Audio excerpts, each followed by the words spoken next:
Alors voilà le Focus Pharo. C'est un appareil qui est assez compact, qui doit mesurer à peu près 24 cm sur 20 cm sur 10 cm de largeur à peu près, avec un poids effectif de 5 kg. J'ouvre la boîte et on va voir ce qu'il y a à l'intérieur. On voit l'appareil apparaître avec les équipements qui sont autour, tout ce qui permet de charger la batterie et de le fixer sur son support. On a à l'intérieur un capteur photo. Je vais sortir l'appareil, on va le visualiser. Alors avec une seule main, ça va être difficile, mais je devrais pouvoir y arriver. On a un équipement qui permet d'assurer, en fait, hop, on va le poser là, comme ceci. Un équipement qui permet d'assurer la sécurité sur la partie lentille qui est au-dessus.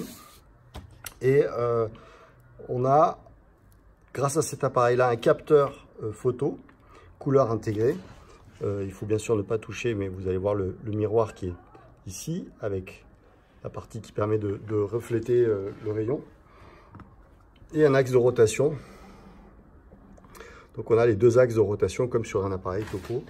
On peut avoir une certaine similitude. Donc là par contre on va récupérer pratiquement 1 million de points à la seconde sur cet appareil-là. On a un écran interactif tactile latéralement avec le démarrage qui va être effectif en appuyant sur le bouton supérieur ici. On va pouvoir démarrer en espérant que ça fonctionne. Ça a l'air de marcher, ça clignote. Une batterie à l'intérieur qui est située de l'autre côté. Je ne vais pas vous montrer la batterie, ça n'a pas beaucoup d'intérêt. Et des capteurs qui vont vous permettre d'abord de vous connecter avec le Wi-Fi, de travailler à distance et de communiquer, de transférer les données. Et ensuite des capteurs concernant un inclinomètre, une boussole, un altimètre, pour pouvoir déterminer la position de notre appareil approximativement bien sûr, et de pouvoir localiser les différentes stations les unes par rapport aux autres.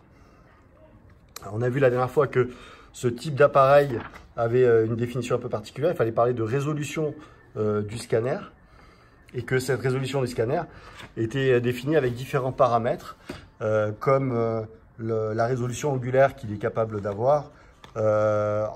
Ensuite, la résolution spatiale qui peuvent être plus ou moins importantes en fonction de la gamme de l'appareil concerné. La densité de points que l'on va mesurer. Tous les appareils ne sont pas équivalents, bien sûr. Et ensuite, on pourra visualiser le nuage de points avec différentes fonctionnalités, le rouge, vert, bleu, l'intensité. On pourra même classifier après ce qu'on obtient au niveau du nuage de points. Alors voilà, dans les grandes lignes, notre appareil, une fois qu'il a démarré. On va bien sûr venir le poser sur un trépied avec une embase assez spécifique.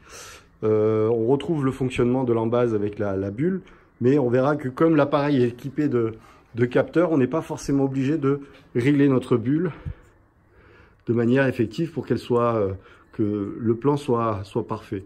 Alors moi je vous conseille quand même d'avoir une définition de mise en position de votre appareil qui est optimum, hein, un peu comme avec notre station totale. Voilà, on va procéder à des séries de mesures. L'appareil commence à démarrer.